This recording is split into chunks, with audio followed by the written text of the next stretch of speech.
before that hailstorm and next ranged shower hits, trying to welcome people into their home, make sure that people have a hot meal, offer kind words and a hug.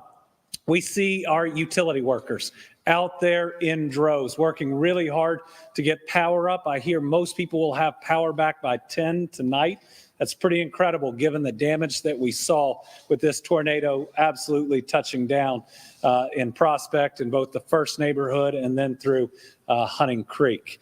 As we sit here today, we are under a state of emergency statewide that I issued yesterday. What that allows us to do is to bring extra state resources where they're needed, to call out our forestry teams, to bring in the National Guard, which helped open a road here in Prospect that we got open at about 2 a.m. I activated the price gouging statute, which prevents people not just from raising the price of gas, but think about home repairs, cleaning repairs, things that people need right now.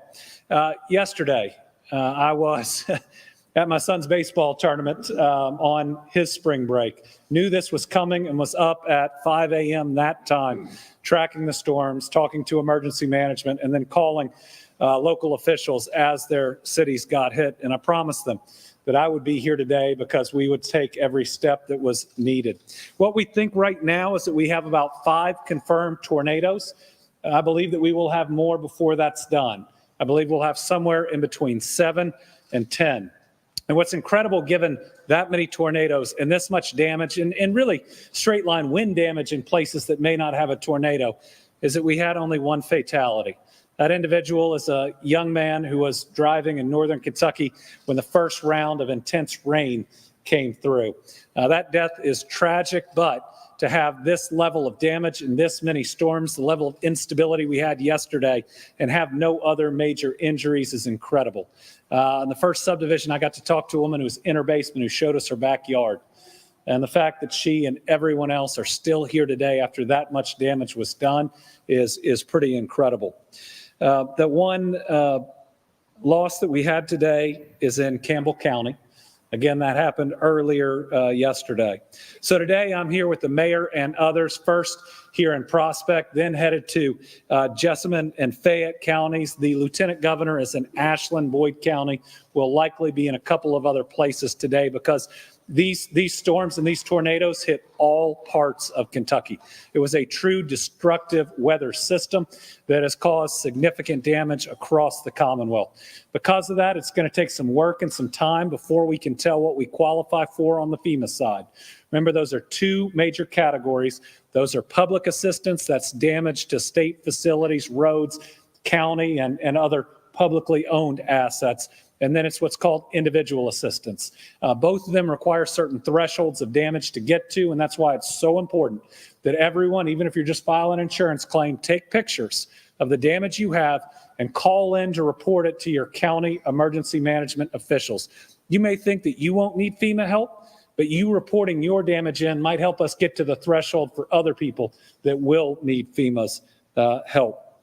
As we're here today, we have 12 county declarations of emergency. Those are Anderson, Bourbon, Boyd, Clark, Elliott, Fayette, Greenup, Henry, Jefferson, Jessamine, Kenton, and Union. And then we have 7 cities that have declared emergencies. Those are Ashland, Catlettsburg, Flatwoods, Greenup, Louisville and Jefferson County, Mount Vernon and Rockcastle, and Raceland in Greenup. We're down to just over 15,000 power outages, but a whole lot of those are going to come up. And if you're watching the dashboard, please know they're going to go up and down. Sometimes they have to turn off the power to an area to come in and repair it for an adjacent area. Some good news further east in the state, we lost cell phone coverage. We believe that happened because we had 2 areas of the state where we had major power lines down over interstates. That was on I-75 by mile marker 104. That's just south of Lexington, pretty near the 8th and Spoonsboro exit. Then the other one was in Greenup County on I-64. In clearing that, they may have hit an AT&T line that has now been repaired and cell phone service restored. I want to thank AT&T and other cell phone companies for getting different mobile units out that established communications that was so needed during that time. I want to thank all of our local first responders around the state. They've done an incredible job. That includes this fire department and everyone who works with them. I was proud that we had 14 National Guardsmen from our air unit. That's the best National Guard in the country. They actually won that award. That's not just what I believe, but they were here helping them clear roads last night through 2 a.m. Certainly, Louisville Gas and Electric, Anchorage, Middletown fire departments worked through the night for that. We're grateful. They brought to bear so many bodies and equipment. And listen, I've now seen a lot of tornadoes. And what I see here was an intense cleanup right afterwards through the night. Louisville ought to be really proud of everybody here who was on site and working. And what I'm already seeing is this is going to be a cleanup and a repair that's going to move much faster than some other ones that we've seen. KSP across the state responded to about 68 calls. Those are in addition to all of local law enforcement. We thank all of them as well as our telecommunicators who take those calls in. It's important as we move through the next really day or so where we'll have a little bit more weather, but nothing damaging, that you do not call 911 to figure out if roads are open or to get weather updates. Go online and get those, or call the right places. Leave 911 in case we have any other injuries that come out of this. We got a lot of people working with heavy equipment, chainsaws, and the rest. Let's make sure those lines are open. And finally, natural disasters also cause mental health issues and damages. Now, this is really traumatic. If you've been through it, if you've lost your home, if your backyard looks like some that we've seen, if you had to sit there praying while a tornado came through, we're blessed that you're here, but we understand that mental health is real. And so please reach out if you need that help. The 988 crisis hotline is open and available with people who are willing to talk you through it. Final thing is, in the coming days, our Department of Insurance will be working with people who have complaints. If you're not treated right by your insurance company, please call them. A lot of what we've seen today will be covered based on past events, and it appears we already have adjusters and others coming out. So with that, I'll turn it over to Louisville Mayor Craig Greenberg. Listen, I've been really proud of his leadership during this and how quickly all of these resources were on site helping people. And it's amazing with everything Jefferson County got hit with, that everybody in this county is still with us, and that we have no major injuries to its population. Mayor. Thank you so much, Governor. Thank you very much, Governor, and thanks to you and your entire team. Since we knew these storms were coming, there's been great collaboration between the city of Louisville and Governor Beshear's administration and everything that we have needed, including right off the bat, some forestry teams getting here last night to start working with Public Works, neighbors, and anyone that was willing to help to start the cleanup process. And really just want to give some thanks in addition to what the information we provided this morning. Thanks to all of the folks that are out working hard today to help people get their life back in order, to help clean up with the property damage that we're seeing out there very significantly here in the Prospect neighborhood. A lot of people worked hard through the night to get people started towards this recovery, to clear streets, to begin the process of getting power back on. And I just want to say a giant thanks to them. As the governor mentioned, we truly see the best in individuals following these extreme weather events and when we have to deal with disasters. We saw last night neighbors helping neighbors. We saw more evidence of that today, but we also saw great professionals out there that are helping people restore their homes, restore their property. I do want to add that the streets are very crowded out here in Prospect. As I mentioned this morning, do not come out here to look. You can get the news. You can see the pictures online via the media.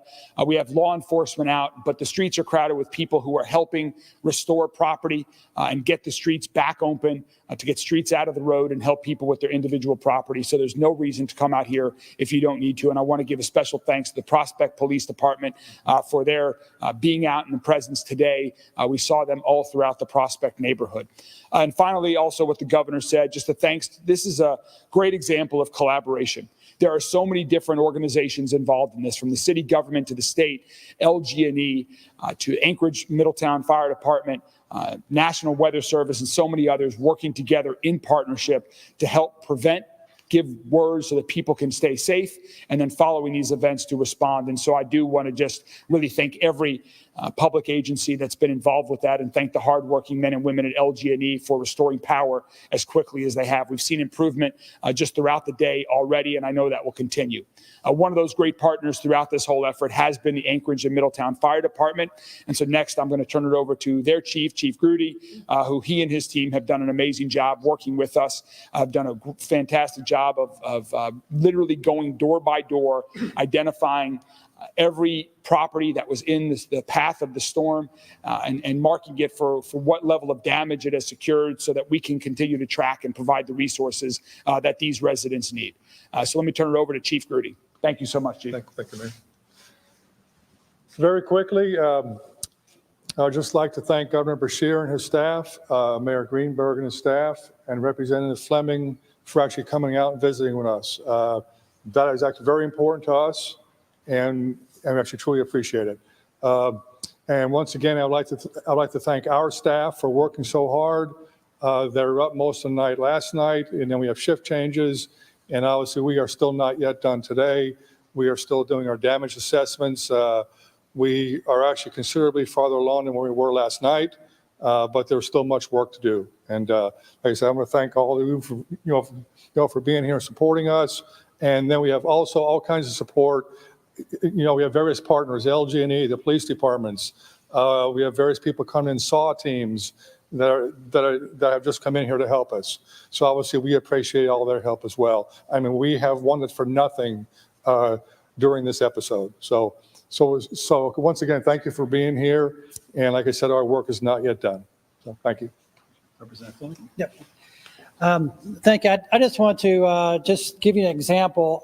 When it comes to crisis and situation, this is a state and local cooperative and collaborative approach. This has been a seamless operation in terms of reacting very quickly to get to the individual's needs and what they're faced with. And so I want to especially thank the governor and the mayor for going out and go through this process of doing a wonderful job in terms of coordinating and helping out and making sure we get the resources out there to people. I was talking to the mayor of Prospect last night, and he already had his police department on the ground with about an hour to a half hour after the tornado went through. So that's a kind of local response that we come to be used to and deeply appreciate. So once again, I want to thank the mayor and the governor for having a really quick response and making sure that people's needs are met. So thank you.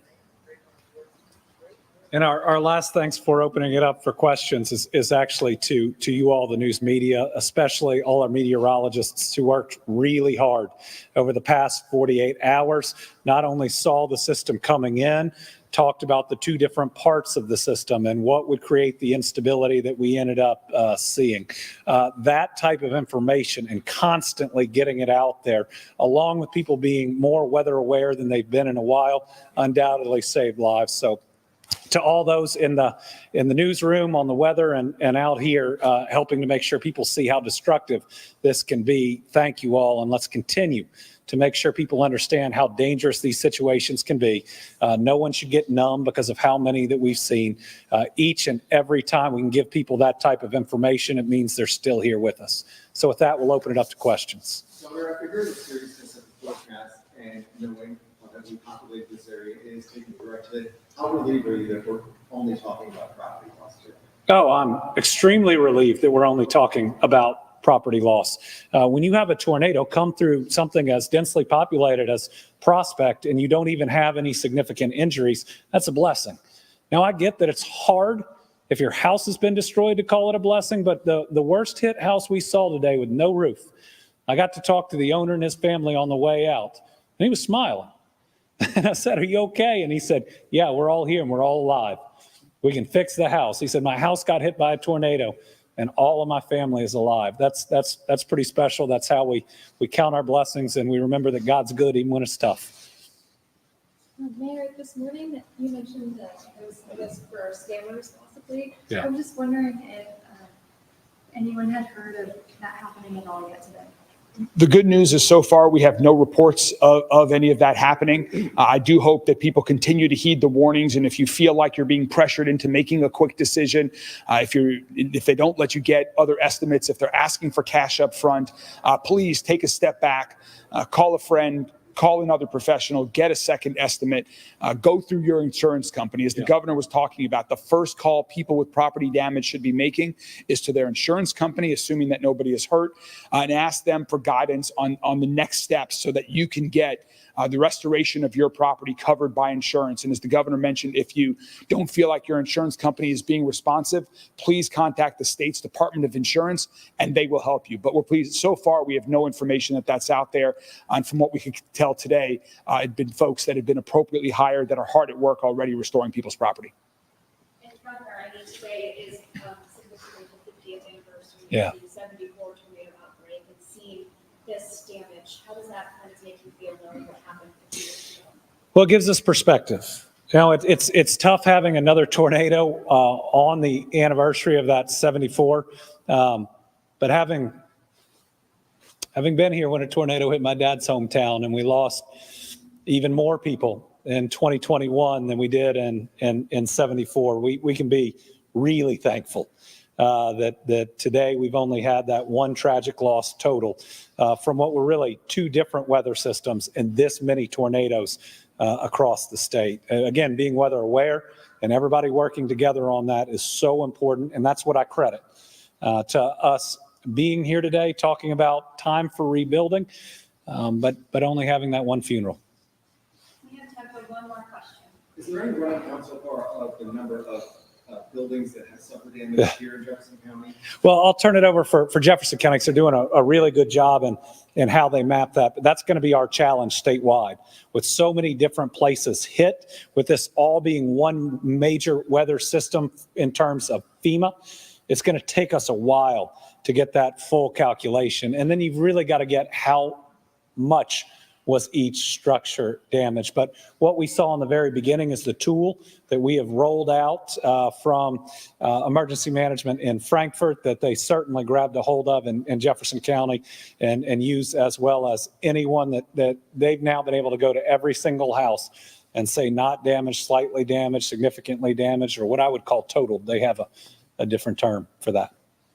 Chief can give some of those numbers. Yeah, let's see, right around now, we've probably touched around 1,165 structures, I'll give or take a few, since we left out of here a little while ago.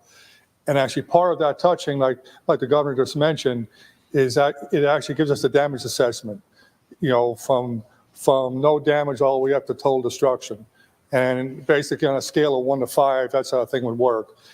And as of our press conference that we had this morning, we had roughly 950 that were totally untouched. And all the way at the bottom of that scale, we only had 5 that we would view as total destruction. So, and then the numbers fell in between all the way up and down. So, but I mean, by the time we're done, we will have exact numbers of everything we touched in this area. And then we can track our personnel as well with that. It actually shows them walking and actually checking each building. And then we tag it on the app, and then we just keep moving on. And that's how we get some of that data. So. And finally, just want to mention Judge Vogel from Oldham County was with us for the tour as well. Appreciate his communication and cooperation. So thank you all very much. Thank you all very much. Thank you. Thanks, Chief. Appreciate it. Thank you, Governor. Appreciate Good it. seeing you, Chief. Good seeing you. Governor. Let's do this when we're not.